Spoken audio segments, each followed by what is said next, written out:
Hello everyone, আসসালামু আলাইকুম। নতুন পর্বে সবাইকে স্বাগতম। আজকের পর্বে থাকছে মটরশুঁটি দিয়ে শোল মাছের রসা রেসিপি। শোল মাছ অনেক মজার একটি মাছ, আর এভাবে রান্না করলে সবার ভীষণ পছন্দ হবে। রেসিপি ভালো লাগলে চ্যানেলটি সাবস্ক্রাইব করুন আর বেল আইকনটি প্রেস করে দিন, যাতে করে আমি নতুন কোনো ভিডিও আপলোড দেওয়ার সঙ্গে সঙ্গে সবার আগে নোটিফিকেশন আপনি পেয়ে যান। So let's go to my kitchen and cook.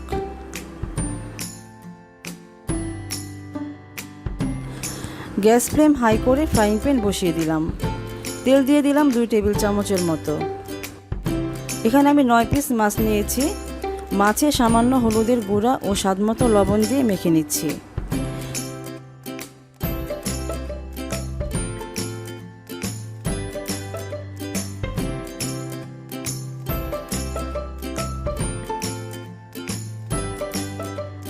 তেল গরম হয়ে গেছে, মাছগুলো দিয়ে দিচ্ছি। চুলার আঁচটা আমি মিডিয়াম করে দিয়েছি। আপনারা 15-20 মিনিট আগে মাছগুলো হলুদ ও লবণ দিয়ে মেখে রাখতে পারেন। উল্টে পাল্টে মাছগুলো ভেজে নামিয়ে রাখছি।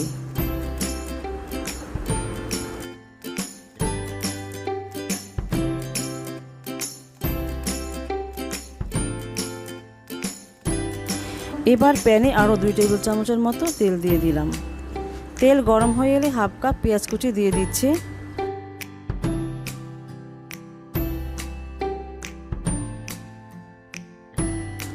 একটু ভেজে নিয়ে স্বাদ মতো লবণ দিয়ে দিলাম। এ পর্যায়ে লবণটা দিলে পেঁয়াজটা দ্রুত সিদ্ধ হয়ে ভাজা হয়ে যায়। পেঁয়াজটা একটু ভাজা হয়ে এলে 1.5 চা চামচ পেঁয়াজ বাটা ও 1 চা চামচ কাঁচা জিরা বাটা দিয়ে দিলাম। দিচ্ছি 1 চা চামচ করে আদা বাটা ও রসুন বাটা। সবগুলো মশলা এখন 2-3 মিনিট নেড়েচেড়ে ভালো করে ভেজে নিব। কাঁচা গন্ধ দূর হয়ে যাওয়া পর্যন্ত ভাজবো।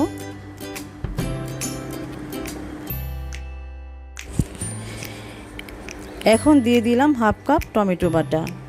নেড়ে মিশিয়ে আরেকটু ভেজে নিচ্ছি। দিচ্ছি হাফ চা চামচ করে হলুদ গুঁড়া ও ধনিয়ার গুঁড়া।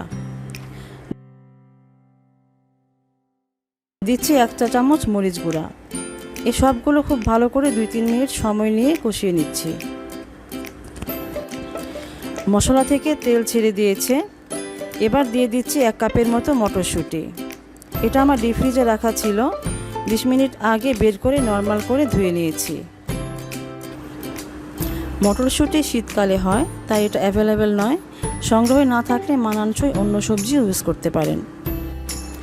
মশলার সাথে মটরশুঁটি 2-3 মিনিট নেড়ে চেড়ে কষিয়ে নিচ্ছি। এবার গরম পানি দিয়ে দিলাম পরিমাণ মতো।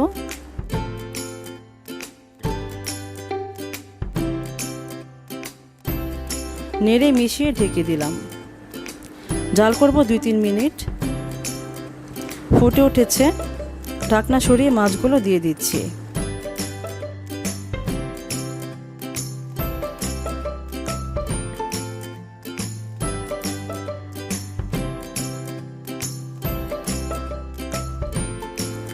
নেড়ে মিশিয়ে নিয়ে আবার ঢেকে দিলাম।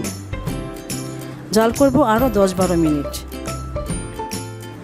10 মিনিট পর ঢাকনা সরিয়ে নিয়ে দিয়ে দিচ্ছি হাফ চা চামচ টালা জিরা গুঁড়া ও 1 চিমটি গরম মশলা গুঁড়া। সবশেষে দিয়ে দিচ্ছি কয়েকটি কাঁচামরিচ ফালি। এই সবগুলো একটা সুন্দর ফ্লেভার অ্যাড করবে। একটু নেড়ে ঢেকে দিয়ে জাল করব আরও 2-3 মিনিট। Cooking is done. ঝোলটা ঘন হয়ে গেছে। আমি চুলা অফ করে দিলাম। এখন আমি সার্ভ করে দিচ্ছি। সত্যি বলছি, মজার গন্ধে চারদিক মোমো করছে। প্রিয় দর্শক, মটরশুঁটি দিয়ে এভাবে শোল মাছের রসা রান্না করে খেয়ে দেখুন, মনটা ভরে যাবে। রেসিপি ভালো লাগলে একটা লাইক দিন। কমেন্ট করে জানান আপনাদের ভালো লাগা মন্দ লাগা। শেয়ারও করতে পারেন অন্য সবার সাথে। সেফ থাকবেন, ভালো থাকবেন যে যেখানে আছেন। আল্লাহ হাফেজ।